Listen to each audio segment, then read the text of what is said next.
भारत में फेरोएलॉयज की मांग में 8% की CAGR से वृद्धि होने की संभावना है। यह आंकड़ा हमें यह सोचने पर मजबूर करता है कि आखिरकार यह वृद्धि क्यों हो रही है। सबसे पहले हमें समझना होगा कि फेरोएलॉयज क्या होते हैं। ये मिश्र धातुएं हैं जो मुख्य रूप से स्टील और अन्य धातुओं के उत्पादन में उपयोग होती हैं। भारत में स्टील उद्योग तेजी से बढ़ रहा है। सरकार की विभिन्न योजनाओं जैसे मेक इन इंडिया और आत्मनिर्भर भारत ने इस क्षेत्र को और भी प्रोत्साहित किया है। जब स्टील का उत्पादन बढ़ता है तो स्वाभाविक रूप से फेरोएलॉयज की मांग भी बढ़ती है। इसके अलावा भारत में इंफ्रास्ट्रक्चर विकास पर जोर दिया जा रहा है। नए पुल, सड़कें और भवनों का निर्माण हो रहा है और इन सभी में स्टील का उपयोग होता है। जैसे जैसे ये परियोजनाएं आगे बढ़ती हैं, फेरोएलॉयज की आवश्यकता भी बढ़ती है। एक और महत्वपूर्ण पहलू है इलेक्ट्रिक वाहनों का बढ़ता चलन।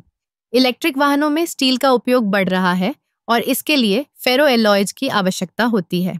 इसलिए जैसे जैसे लोग इलेक्ट्रिक वाहनों की ओर बढ़ते हैं, फेरोएलॉयज की मांग में भी इजाफा होगा। इसके अलावा वैश्विक स्तर पर भी फेरोएलॉयज की मांग बढ़ रही है। भारत एक प्रमुख उत्पादक और निर्यातक बनता जा रहा है। जब हम वैश्विक बाजार में प्रतिस्पर्धा करते हैं तो हमें उच्च गुणवत्ता वाले उत्पादों की आवश्यकता होती है और इसके लिए फेरोएलॉयज का सही मिश्रण होना जरूरी है। इस क्षेत्र में निवेश भी बढ़ रहा है।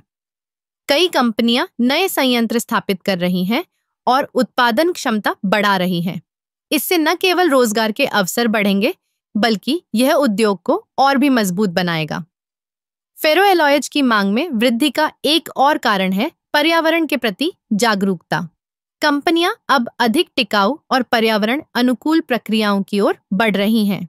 इससे न केवल उत्पादन में सुधार होगा, बल्कि यह भी सुनिश्चित करेगा कि हम भविष्य के लिए एक स्थायी रास्ता चुनें।